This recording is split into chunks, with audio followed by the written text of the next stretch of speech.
Okay, it's time to get going with some serious joint work. And by joint work, I mean all of the joints. And I thought that the front squat would be the best exercise. So I took a weight that was just going to ease me into these positions where I was working on mobility on basically all of the joints. So from the bottom up, ankles, knees, hips, upper back, so thoracic spine, shoulder, wrists, and elbows.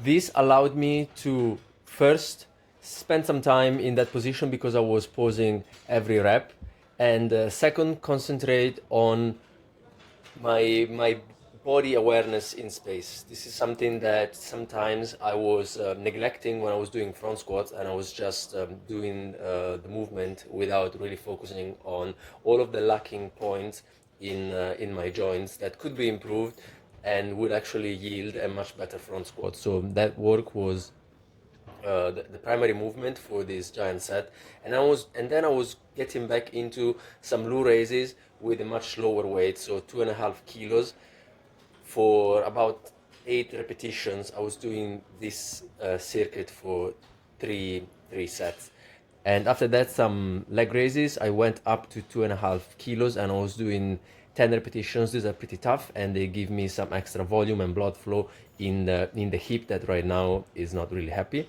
And I was finishing off with some tricep push downs with a heavier band just to get those elbows happy. And then I went back into the Nordic curls.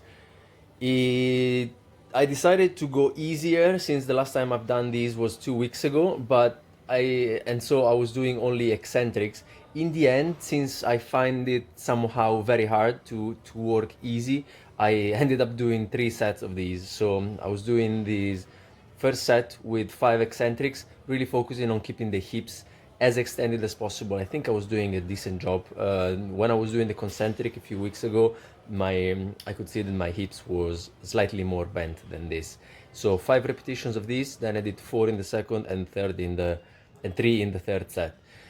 Maybe I did too much. Let's see how my hamstrings feel tomorrow. But I did not feel any annoyance. I felt like the muscle was working and not the tendon. It was not taking the brunt of the exercise. And I finished off again here in the corner because classes were going on. Very busy gym again with the hammer curls again for the elbows and a slightly heavier weight. So I was getting some maybe hypertrophy work in there, who knows, but mainly for the elbows. And also again elevated push-ups at a lower height, progressing these, feeling good. Ciao.